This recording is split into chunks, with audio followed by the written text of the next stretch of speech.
Hi friends, welcome to போனமேஸ். நம்மளுடைய அறிவுரையை பார்ட் 2 பார்க்கலாங்களா? வாழ்க்கை மிக அழகானது.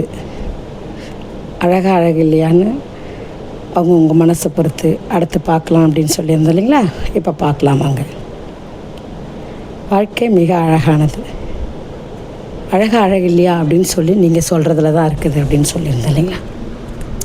அது எப்படி நம்ம அழகானதாக அமைச்சிக்கணும் அப்படின்னு நினச்சிங்கன்னா எப்படி அமையும் அப்படின்னு நீங்கள் யோசிச்சிங்கன்னா, மனசு சாட்டிஸ்ஃபேக்ஷன், திருப்தி, போதும் அப்படின்ற, நமக்கு இது போதும் அப்படின்ற அந்த சாட்டிஸ்ஃபேக்ஷன் ஆகாத வரை வாழ்க்கை நமக்கு அழகாக இருக்காது.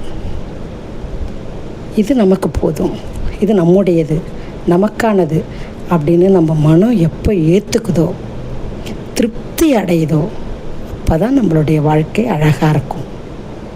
அந்த அழகான வாழ்க்கையை திருப்திகரமாக ஏற்றுக்கிட்டு வெற்றிகரமானதாக ஆக்க முயற்சி செய்யுங்க. அடுத்த அறிவுரையில் பார்க்கலாம். பாய். இது சம்பந்தமாக யாராவது ஏதாவது கமெண்ட் பண்ண விரும்புனா, இல்லை ஏதாவது சொல்ல விரும்புனா என்கிட்ட சொல்லலாம். பாய்.